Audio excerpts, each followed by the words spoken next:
అందరికీ నమస్కారం.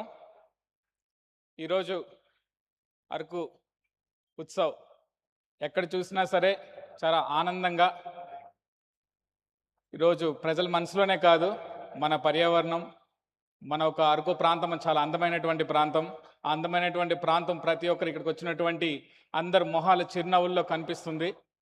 ఈ కార్యక్రమానికి విచ్చేసినటువంటి మన ఇన్ఛార్జ్ మంత్రివర్యులు ట్రైబల్ వెల్ఫేర్ మినిస్టర్ గారు గుమ్మడి సంధ్యారాణి గారికి, మన ముఖ్య అతిథులు మన టూరిజం మినిస్టర్ గారు కందుల దుర్గేష్ గారికి, అదేవిధంగా నాతో పాటు వచ్చేసినటువంటి చైర్మన్లు షేర్ దొందర గారికి, బాలాజీ గారికి, నూకసాన్ బాలాజీ గారికి, అదేవిధంగా గంగులయ్య గారికి,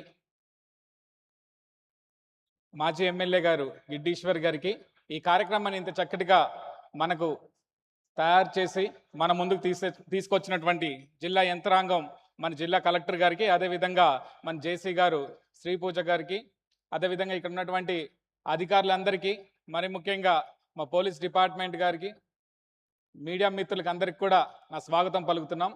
అయితే ఈరోజు మన ముఖ్య ఉద్దేశం, మన ప్రాంతంలో ఈ ఉత్సవ్ చేస్తున్నాం. ఈ ఉత్సవ్ చేయడం గల ముఖ్య ఉద్దేశం ఏంటంటే, మన ప్రాంతంలో మనకున్నటువంటి అందాలని భావ్య ప్రపంచానికి చూపించడమే కాకుండా, తద్వారా మన గిరిజన ప్రాంతంలో ఉన్నటువంటి గిరిజన ప్రాంత అభివృద్ధి, మన గిరిజన ప్రాంత యొక్క ప్రజల యొక్క సంక్షేమం, వాళ్ళ యొక్క ఆర్థిక వనరులు పెంపొందించాలని చెప్పి మన ముఖ్యమంత్రి గారు శ్రీ నారా చంద్రబాబు నాయుడు గారు ఒక ఆధ్వర్యంలో ఈరోజు ఈ కార్యక్రమం చేయడం జరుగుతుంది. కొన్ని కారణాల వల్ల ఈరోజు మన ముఖ్యమంత్రి గారు రాలేకపోయారు. లేకుంటే తప్పకుండా ఆయన ఇక్కడికి వచ్చి మన కార్యక్రమంలో పాలు పంచుకోవడమే కాకుండా, తద్వారా ఇక్కడ ఉన్నటువంటి హోమ్ స్టేస్ అయితేనేమి, అదేవిధంగా వివిధ కార్యక్రమాల్లో ఆయన పాలు పంచుకోవాల్సినటువంటి ఒక సందర్భం నెలకొంది. కాకపోతే మనందరికీ తెలుసు, కొన్ని అనివార్య కారణాల వల్ల ఈరోజు ఆయన రాలేకపోయారు. మరి ముఖ్యంగా మనం చెప్పుకోవాల్సినటువంటి విషయం ఏంటంటే, నిన్న కాక మొన్ననే మన క్యాబినెట్లో కూడా ఒక ప్రాజెక్ట్కి తీర్మానం చేయడం జరిగింది. క్యాబినెట్ ఆమోదం కూడా పొందింది.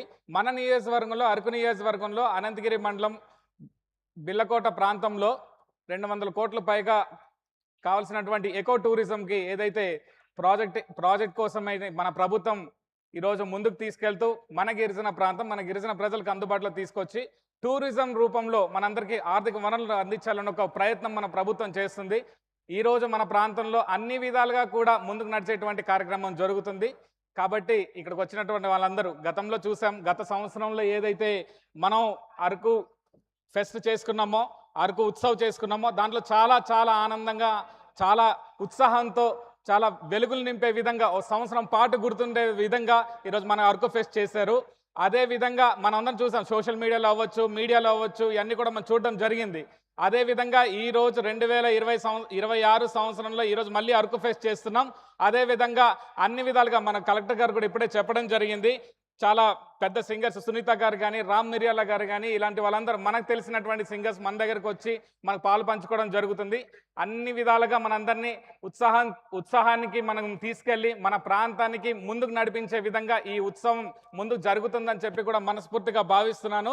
ఈ అవకాశం ఇచ్చినటువంటి ఈ పెద్దలందరికీ, ఈ కార్యక్రమాన్ని ఇంత చక్కగా ఏర్పాటు చేసినటువంటి టూరిజం డిపార్ట్మెంట్ సభ్యులందరికీ కూడా నా ప్రత్యేక ధన్యవాదాలు తెలియజేసుకుంటున్నాను. అరకులో పుట్టినందుకు నేను చాలా చాలా ఆనందపడుతున్నాం. ఈ ఆనందాన్ని మనం ఈ ఉత్సవ రూపంలో భావ్య ప్రపంచానికే కాదు, మొత్తం ప్రపంచవ్యాప్తంగా చేకూర్చే వాళ్ళందరికీ తెలిసే విధంగా మనం ముందుకు వెళ్ళాలని చెప్పి కూడా ఇక్కడ వాళ్ళందరికీ కూడా కోరుకుంటున్నాను. ధన్యవాదాలు. Thank you very much.